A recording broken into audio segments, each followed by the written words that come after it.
Welcome to Culinary Undertaking. I'm TJ. Thanks for watching. As always, I do appreciate that. Now today I'm going to be making a pork butt, and I'm going to be using that to make some pulled pork. Now if you've never heard of a pork butt, if you're kind of new to this whole thing, pork butt, it doesn't come from the butt, it comes from the front shoulder of the pig. And so some places it's called pork butt, sometimes it's called pork shoulder, sometimes you'll see it referred to as Boston butt. It's all the same thing. And as you can tell from looking at it, there's lots of marbling, there's lots of fat, there's also a bone that's in there. You can see part of the sticking out right there. So basically what we're gonna do is, in order to make these come out good, and you need to cook them for a long time and at a relatively low temperature. I'm gonna be cooking this one at 250. And there's lots of different ways to prepare these. I know in the past I've injected into them before. I don't really care to do that. There's enough fat in here that there's no way this is ever going to come out dry. So if you're injecting, you're just doing it for the flavor. And I tend to find when I inject these, even though they cook the same amount of time, I cook them to the same temperature. When it's done and I pull the meat apart, to me the meat tends to have kind of a mushy texture. I don't like it that much. So I find that if I don't inject it, I like to find a result better. That's just me. You can try what you like, but I'm not going to inject this. But most people, they will put some sort of flavoring on the outside. So I'll show you how we're going to do that today. And also some people like to use a binder. So some people will put a little oil on the outside of this just for something for their, whatever rub they use, just for it to stick better. Some guys will use mustard. Some people will use, there's other binding agents you can put on the outside of this. But today, I'm not going to mess with that either. I've tried those before. They work, and at the end, whether you use mustard or oil, in the end, you don't taste it either way. So I find that just by putting the seasoning on here, letting it sit for just a minute, the seasoning's going to stick just fine. We'll have no trouble with it. So it's real simple to do. So if you've never done one of these, don't be scared of it. So you just need to pick yourself up a big piece of meat, find some sort of rub or seasoning to put on the outside of it, and then you can cook it in the oven. You could cook it in the slow cooker. Obviously, I'm going to cook mine on the smoker today, which is the way most people do it. They'll put it on their barbecue or their smoker or whatever and just cook it for a long time that way. So I'll show you how we're going to put the rub on this. And then once that's done, it goes on the smoker. It cooks for a while till it reaches an internal temp of 160, at which point we're going to wrap it in some foil. I'll probably put some liquid with it. You let it cook until it comes to about 200, 204. I usually go around there, the 204 mark, and you pull it and you're done. So there's really nothing to it. But the end result's really good. You get a lot of meat out of this, and there's a lot you can do with it. So let me show you how we're gonna apply our rub. Okay, so the hard part is gonna be finding your favorite rub. So today I'm just gonna use a rub made by Traeger. It's pretty good. This is just their traditional regular rub. And another thing that I don't really worry about too much is I don't trim much fat off of here. A lot of it's gonna render off when we cook it. And so there was a little piece right here I trimmed off. The only thing I've done to this so far is I've taken it out of the wrapper that I bought at the store. I rinsed it in cold water and dried it off. That's it so far. And so now, just make sure you give every side of this thing a nice coating of the rub. And that's all there is to it. Just a simple application of a rub to the outside.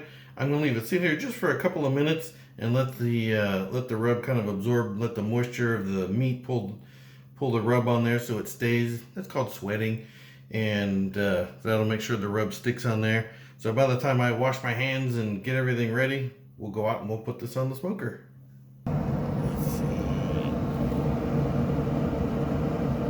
It says 254. I don't know if that's going to come out on the camera or not.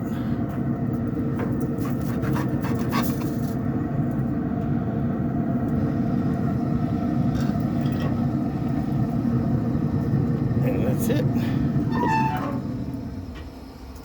We'll tuck him in and check on it a little bit.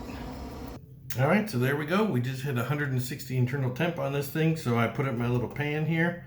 Now at this point, what most people do is they'll just take a piece of foil and they'll put their pork butt on it, wrap it in foil, put it back on the smoker. I do it a little bit different.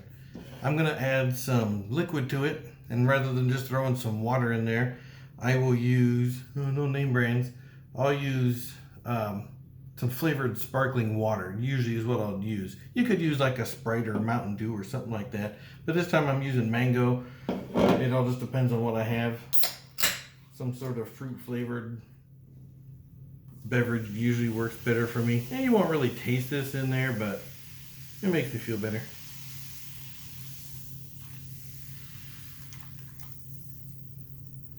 Alright, so there's one whole can. Then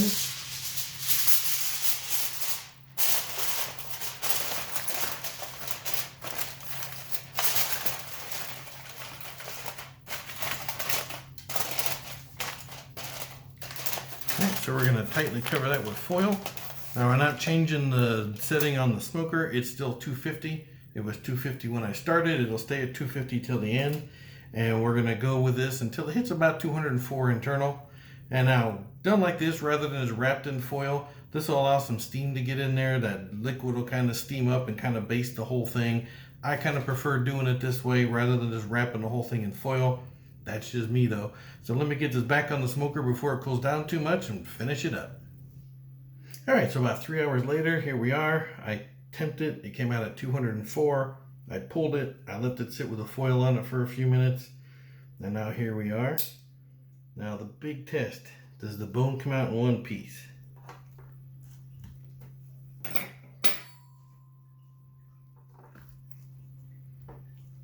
don't need silicone grabbers. There we go. Bone, one piece. There it is. I'll get a plate here and put off to the side. And any of this fat cap that's still on here, like this right here, I'll just pull that out of there. All right, and then once you get all that fat pulled off the top, now there's a lot of liquid in here. And I'm just gonna leave it because once I shred this, it'll just sit in this liquid. The meat will soak it up. It won't dry out. And there won't be that much fat in there because it all rendered out during the first 3 hours when it was cooking, or a lot of it did. If there's a little bit, the fat will float to the top and I'll skim it off when it cools down, like tomorrow when I take it out of the refrigerator. But for now, it's all good. So grab a couple of forks and start shredding her up.